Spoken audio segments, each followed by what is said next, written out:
ñu nuyu Hadj Mansour mi ñëw fekk si plateau bi. bu baax Yacine nuyu Birahim nuyu Siré nuyu. le député du peuple. salaamaaleykum maam. askan bi de mu jigi daa mel déglu nañ loolu sa Daara Jolof. mujj nañ ko arrêté de. c'est évident nañ leen defal ay tànt. li ma doon wax xam na dafa fu ma ko teg parce que dama demoon bu daaw bu kayal bi.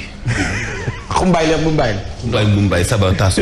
moo fa am. non man xam na ma jaaxal ci affaire bi. kon ça veut dire que bu ko gars yi waxul woon. ils allaient le faire mais c'est que loolu moo ma jaaxal. dañuy génne élèves yi dëkkal gan yi. voilà man loolu moo ma jaaxal quoi. c'est-à-dire que jaajëfal nañu waa ministère comme te ñoom nangu nañu. li ma gën a métti. mooy vraiment argument bu Mouhamadou Moustapha Diagne. mais argument pour défendre idée boobu parce que nee na dañuy jël fête tabaski jël fête màggal ak gàmmu. kon feetu élevage. te du répercuté wu ci njàng xale yi. élevage kon day am fête ñetti fan ci xale. imaam nag sunu xarit nga nag imaam Moustapha Diagne sunu xarit nga nag mais nag. fête nationale ci ay événement bokk naag fête force bu ñu def élèves Daara Jolof kese est-ce que xalaat na avant mu koy wax. ñooñu heure ñu tardé. kanto wala tamxarit ñetti fan wala gàmm wala màggal ñetti fan. muy élèves yi yëpp la. national la. est-ce que loolu ngay comparer ak xale yi Jolof dong yu ñu dem leen toog ñett ba ñeenti fan. parce que dañuy feetal ay nag ak xaar. tout à fait ba pare sax ci droit loolu la ñuy tuddee rupture de la légalité parce que bu xale yi toogee jànguñu yeneen xale yi. dañuy bet ay c'est très bien. mais nag ak xaar la. dañuy feete xar yi feetal nag yi lépp lu soxal élevage dañu koy feete. dañuy feetal bëy sa Jolof. ak loolu taxul ñu bëgg tëj classe yi. ak picc yi amul benn problème. njàmb jóob bi muus bokku ci. comme solution am na.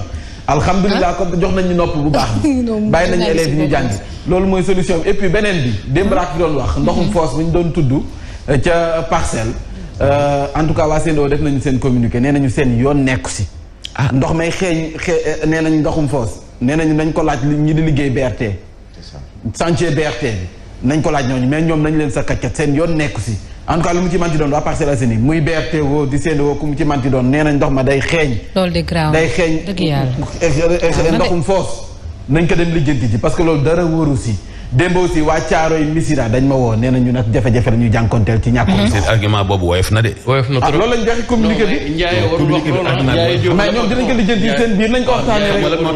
xam nga lan moo tax. bu fekkee BRT dafa toj seen ay tiwo ba ndoxum foos di jaxasoo ci ndox mi ñuy jaay nit ñi ñoom. c'est à eux de régler ça. ñu topp waa ONAS yoon suñu topp leen ci yoon mais ñu jox consommateur bi. ndox mu baax ñu koy jaay ndox bu set. ndax dañ koy fay. absolument du gratuit boo fayul ñu tëj sa robinet. mal communiqué ba pare c'est ça les termes du contrat xam nga askan wi ban contrat la am ak moom. nañ leen jox ndox mu sell. aywa léegi nag ni ñuy def ba muy ñëw ak yooyu loolu ñoom seen cuisine interne. aywa waaw kon seen cuisine interne mais nuyu bu baax waa Médine Tëngéej quartier ba ma dëkk jamono ji instant bi benn conseil laa leen di jox ku si nekk autorité bu si nekk mi ngi dox pour ñëw di leen seet si te bi ñu commencé suñuy pavage kenn fekkuñu si kenn faalewuñu ku si nekk woo nañ la téléphone jaare ko ci man mii sama koñ pavage yi waa Médine yow yaa def lépp waaw xoola amul kenn ku ñuy fu mu nekk nii nag autorité bu nekk mi ngi jéem a ñëw foofu ñeneen ñi sax seen i jabar lañ koy jaarale ne dañuy ñëw seet si groupement de femmes yi nekk si koñ ba am leen seen fulla am leen seen fayda ñett laa xam ne bi ñu leen oowee fekk si nañ ñu si ku si mel ni Lafon Mbaye moom ñëw na fa 3 fois jàppale ñu donc kooku au moins mën nañ wax ne jàppale ñu ku si mel ni Baye Laay moom it Fall jàppale nañu ku ci mel ni Alioune Souaré ñooñu mais ñeneen ñi lañ ñu dañu sa digul faf dinañ fa ñëw ba fii tous nañ ñu may suñu jàmm rek. te ba nga leen woowee ñëwuñu. dañ ñoo faal ay digee ñoom politiciens laay wax quoi parce que ñeneen ñi ba tey duñ ay politiciens intérêt yooyu nag nañ ñeneen ñi am na si ñoo xam ne ñëw nañ jàpp ci mais ñoom politiciens yi ñetti ñooñu dañu ma fi lim Lafon Alioune Souaré député ak Baye Laye Fall ñoom ñoo si ñëw Lafon bras droit bi Ismaïla Madior Fall kon nag xam leen bu baax nan ngeen yi seen carte yi bu leen ko tayle loolu da ngeen am comme arme kon na xam leen baax fi ngeen koy jox kon Yacine ñu demaale ci yéen a kaay groupe des médias la tribune yéen a kaay groupe des médias dafa ñëw ci dossiers yi nga xam ne ni jamono ji mooy xaar ñaar yi ñu tànn tey teg leen fii doyen des juges waaye it procureur ñoom ñi nga xam ne tànn nañ leen yees am ay dossiers yu nga xam ne nii mënees nañu leen tuddee ni ay pataas bu tàng ñaari dossiers yi bokk na ci bu Ousmane Sonko ak bu Barthélémy Diaz ñaari dossiers yi de ku mu tegu sa loxo dëgg waxuma la pataas bu tàng waaye di nga xam ne yor ngay dossier dëgg nag yéen a kaay bi ñëw def ay illustration gis nga daal di andi photo Barthélémy Diaz ci dossiers yu tànga yi la daal di andi ki nga xam ne moom mooy Bougazelli ci dossier tànga yi la waaye kii di Adji Sarr Ousmane Sonko dossier yi nga xam ne tàng nañu lool tegu ci loxo yi ñii ñu tànn tey ji ñu fës kee ne nag maanaam lijjanti yooyu la dossier askan wi nag nee nañ demande sociale la yooyu dossier faw ñu vidé ko bu fekkee bëgg nañu dëgg xam ne kon li ñu leen fi tegee mat ngeen ko kon nag dossier yaa ngi noonu Barthélémy Dias Ousmane Sonko Adji Sarr ak nag bu Bougazelli waaye coowal miis yi nga xam ne nii jamono jii ñoo lëmbe réew mi maa ngi gis sa sànq benn communiqué bu nga xam ne Ourey Thiam mu ngi koy def ñoom it ñoom jigéen ñi dañu fëskee ne booloo porte plainte contre Aminata Badiane mais Aminata Badiane bëri na plainte fu mu nekk nii wàllum napp mi ñu ngi koy wax secteur de la pêche jamono ji liggéeykat yi dañu nekk ci ay jafe-jafe te nee nañu nag faw ñu gestu leen la ñuy liggéey metti na géej gi kaaya na dara amatu fa mool yu ca bari faf nañ sax dëpp seeni gaal daal di koy aj dem wutali biti réew ñenn ñi des nañ ci biir ndox mi Barça wala Barcelone lu ko waral moo di géej gi dafa kaaya te sama mbokki mool yi nee nañ loolu faw ñu gestu leen si sa géejawaay benn professeur de philosophie la ñu fa agressé looloo sabab professeur yi nga xam ne de philosophie yi nekk sa lycée yu banlieue bi ci boppam fii ci diwaanu Ndakaaru nee nañu faw yoon def liggéeyam ndax nañu leen di tegee fitna dafa jéggi dayoo élection locale yi dañ ko agressé la ñu wax dañ ko dal nañ ci kaw daal en tout cas charretier la professeur de philo waaw léegi nag nee nañ faw yoon def liggéeyam élection locale Mor Diop ancien bu populaire taskatu xibaar la moom la populaire la doon liggéeyee moom it samp na ndëndëm di yootu commune bu Mekhe loolee la ñu gis ak révélation yi nga xam ne député Mamadou Lamine Diallo bu tekki def na ko jëm ci ICS dette bu nga xam ne yorool na ko nguurug Sénégal mi ngi toll ci 120 milliards téeméeri milliards ak ñaar fukk ci suñuy koppar ñu àddu jëmale ba tey ci Vox Populi ak anam nga xam ne moom la ñu war a voté mu mel ni kon bëri na ci lu nga xam ne nii askan wi dañu ko ëppale ba loolee nag mu Ndiaye Cissé andi na ci ay leeral nee na élection yi de moo gën a compliqué mooy jogante gox-goxaan yi moo gën a compliqué ci ay élection yi nga xam ne jot nañu ko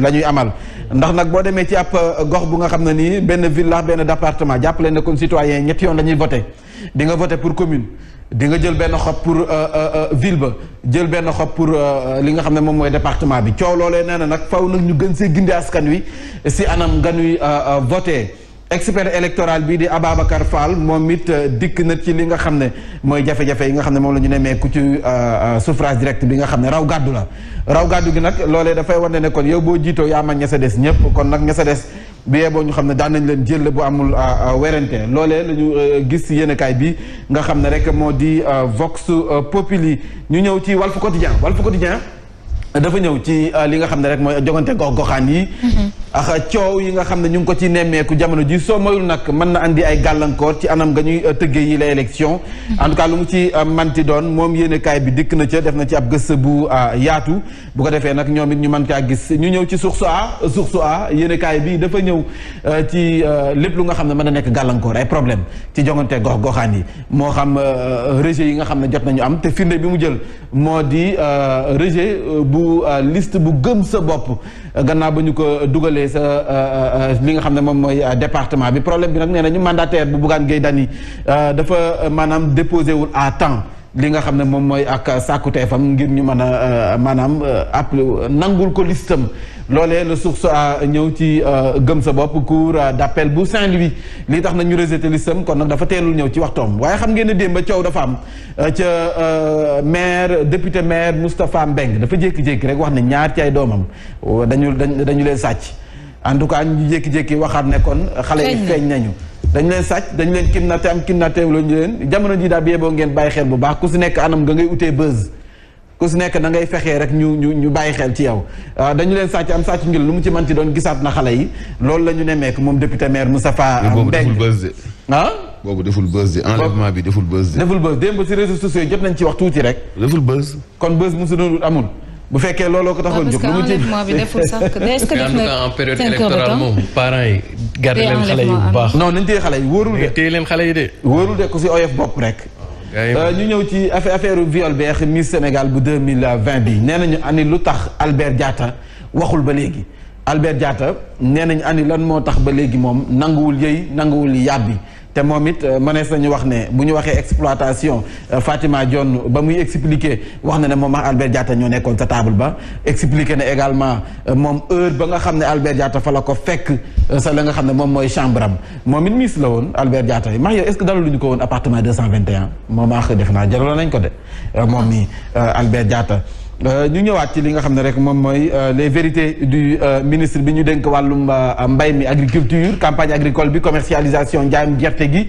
yéenekaay bi Le Soleil dafa jox kàddu gu jëw ñu dénk wàllum agriculture la mu xam le moo di nguur gi dafa def ay jéego yu nga xam ne ni moo tax mbay mi xaw a tane ne bu dul woon loolu wax fa dëgg neex yàlla la ñuy récolter dana néew lool moom moo ko xamle moom ministre bi chez jour ñu pour le changement mu mel ni kon violence faite aux femmes ba tey moo di viol yi nga xam ne nemmeeku nañ ko coow li moo di Miss Sénégal bi nga xam ne bu 2020 plainte yi nag bari na si sànq rek maa ngi leen wax bu Ourey Thiam ñoom it ñu ngi waajal ñëw ci charte de la non violence Yewwi reçoit mooy comité bi ñoom tey ji dañuy dem seeti ji ñi nga xam ne moom mooy waa Yewwi Askan Wi donc Ousmane Sonko mi ngi doon wax ne moom du signé en tout cas mais terewul ñoom nee nañu dinañ dem seeti leen defal leen proposition bi muy ñu def seen kéem kattan ba ñu signé ko jëm ci non violence si jongante yi nga xam ne moom la ñu dëg ma jongante gox-goxaan yi ba tey ñu ñëw ci li nga xam ne moom mooy l'observateur Yacine dafa mel ni 8 heures jot na élection bu 23 janvier les locales à l'arrêt le ministre de l'intérieur moom jamono ji 11 recours jamono ji la ñu dëggal sa cour suprême jaare la ko seen agence judiciaire ka Matam ak 5 dossiers yu coalition yi tiit yéenekaay bi ñëw na ci les 2 visages du président Macky Sall nitu ñaari maanaam paaka ñaari boor la yéenekaay bi mooy wax ba tey ci li nga xam ne rek moo di Miss bi nga xam ne Miss 2020 Fatima Dione ak plainte yu bari ñu fi nemmeeku mu mel ni kon nag loolee la ñu fa yéenekaay bi dikkal moom moomee jëm ci wàllum mu mel ni dañuy jeexale ci enquête ak bataille de la mairie de Dakar moom Doudou Wade jamono ji nee na moom bëgg-bëggam ñëpp xam nañ ko samp nañ ko mu ngir mu bokk si ñi di xëccoo mairie bu Dakar nee na moom ki nekk si ginnaawam naka rawee benn poñ rek benn xob loolu rek moom mooy objectif am te nag biyee boo ñu xaar ne Abdoulaye Wade Fara Wade Ndiak alkaali Massamba moom ci boppam ci kanam biyee boo ñu waajal ko te xam ne dana ñëw te xam nga ne Abdoulaye Wade bu ñëwee ñëpp nañ xam ne ñëw na man na da sama portable bu jegoon damay oo kii nga xam ne moom mooy Mame Diarra Fam mu wax ma kañ lay ñëw mais xam nga Ablaye Matar bu ñëw yëngal dëkk bi de. xam nga Ablaye Matar Diop da daan wax ni moom boy town la. mais grand bi mooy boy town dégg quoi. ten Doudou Wade président Doudou Wade. ñoom Ablaye Diouf Sarr dañuy wax ni ñoom Dakar waa nañ. mais grand bi mooy Dakarien. Dakarien amul benn problème lu mu ci manti doog moom daal wàcc leen te fës kee na wàcc si arène bi ànd seex Abdoulaye Wade. bàyyi war a Wade Sarr. du ko def Dakarien. non Dakarien xam nga d'abord. miin Dakar dëkk Dakar. dëkk ci xolu Dakar. bokk ci askanu Lébu. waaw.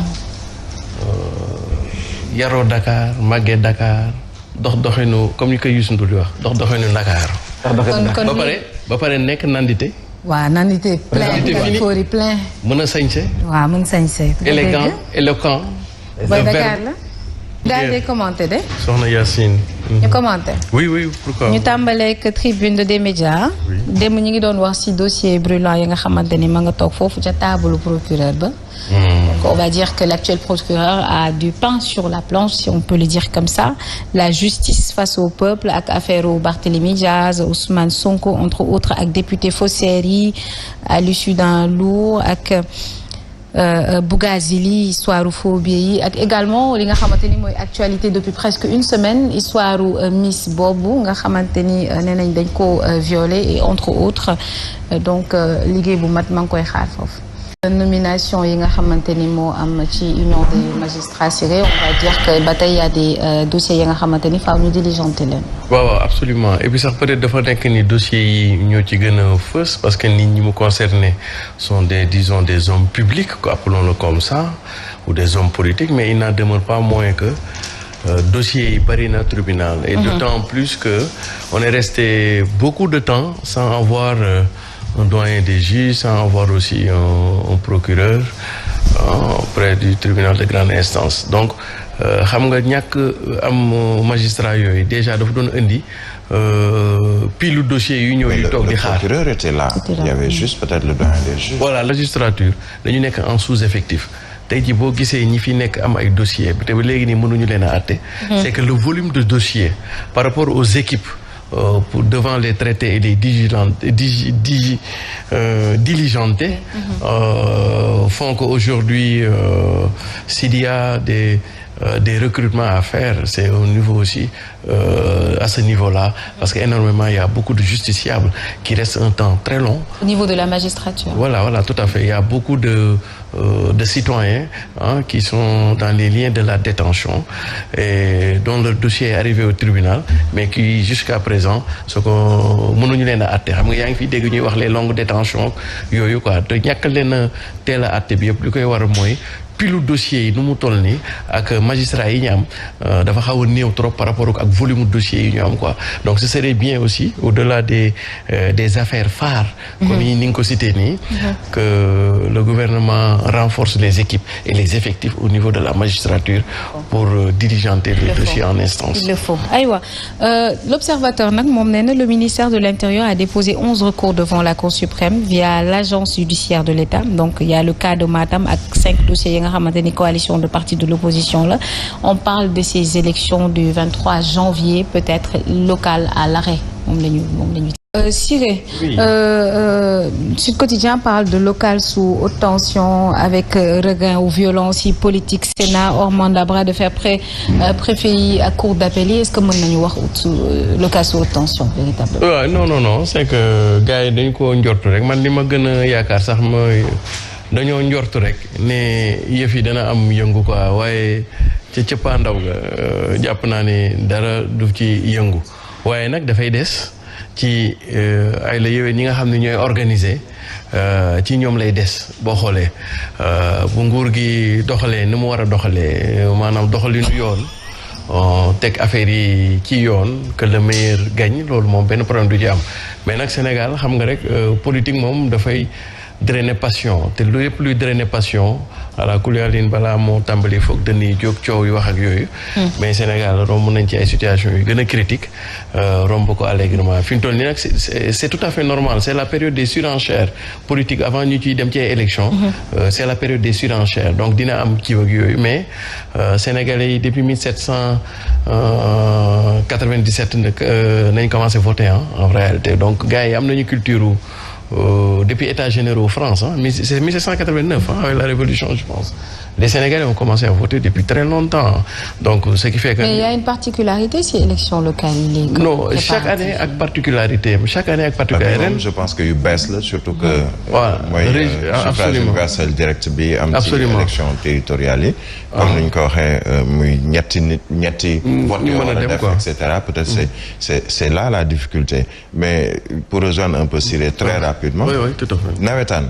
nawetaan jamonoy nawetaan day am violence entre guillemets parce que diggante équipe nangam ASC nangam ak ASC sangam ñu bokk benn koñ yenn saa yi mu am benn genre xëccoo bu ci am c'est exactement la même chose ay nawetaan lañu et je pense que le rôle du QDIS mi nga xam ne moom mooy le cadre unitaire bu yore wàlluk islam ci Sénégal lu ñu fas yéene tàmbali tey di dem ci autorité politique yi muy opposition comme pouvoir je pense que am na lu bari loo xam ne peut-être dina ko mën a wàññi ci tension boobu ñuy xalaat.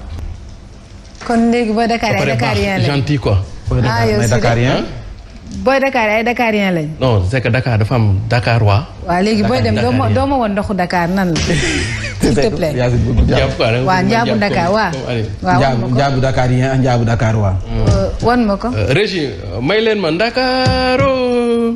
maa nag moom quoi. te il faut ñu may leen Dakaro. waaw Dakar. léegi si mee naka denc ba suba. mu jox la njaabu Dakarien bi. ni nga koy jox da nga koy jox. ayca.